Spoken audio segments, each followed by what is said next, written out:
definition. Did everybody hear that heavenly voice? Yeah. Okay.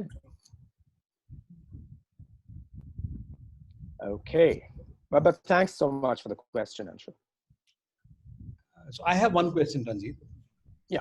Yeah. So this is, I mean, perhaps fatalistic, but nevertheless. So isn't it sort of, I mean, so although one can blame a lot of things on what happened post-industrialization, I mean, as a species, it is perhaps a very natural evolution, right? Because I think we always either try to monetize something or try to gain power out of something. I mean, it is the way humankind has been, perhaps through history. And so what happened? What would happen as a result is that you would lose some things, you would gain some things.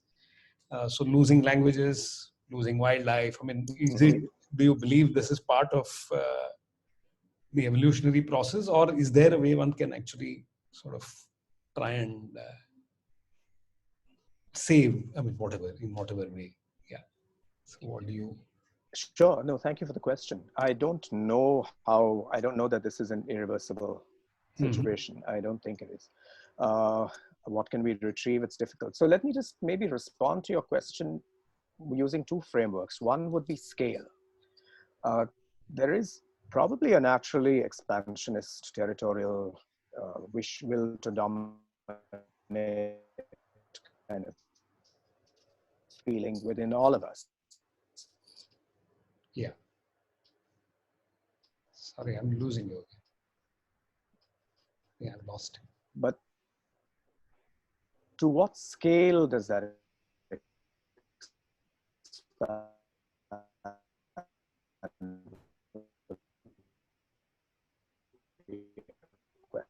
Yeah, I can hear you. This year is guys who live there forever.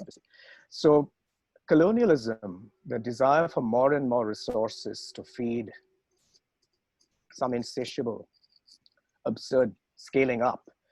And again, when we say colonialism, we usually think it's something that was rendered outwards on the colonies, but it also was rendered inwards. I mean, the techniques you practice in your colonies come home to roost, as is happening now. Techniques honed in the Northeast and Kashmir are coming home to Delhi. So in the larger history of the colonial, we know that there were enclosures, there were dispersals, there were brutal forms of exploitation within Europe as well, not only outside in the colonies. So what you're looking at here is a kind of giving in to scale as an absolute virtue. So with that, I have a problem. I have a problem with that. I don't know that that's the only evolutionary way forward for us as a species.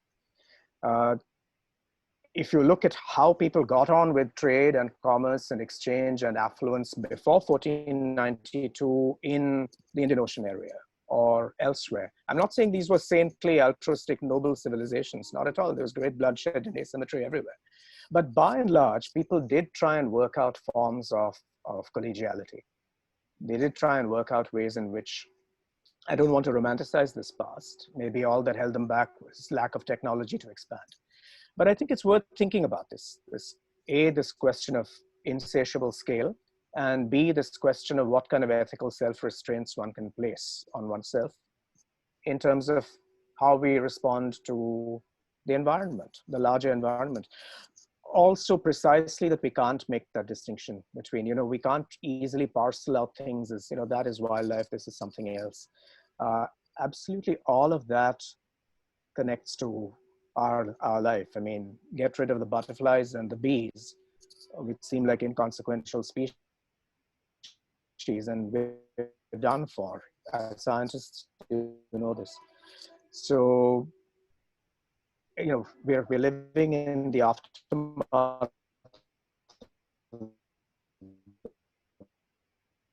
but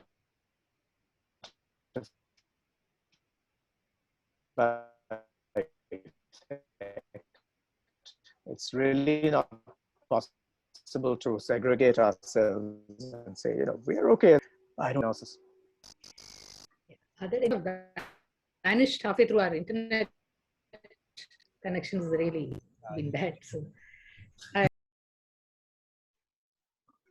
I hadn't thought about that, but yeah, I mean, I love audiobooks, but I've never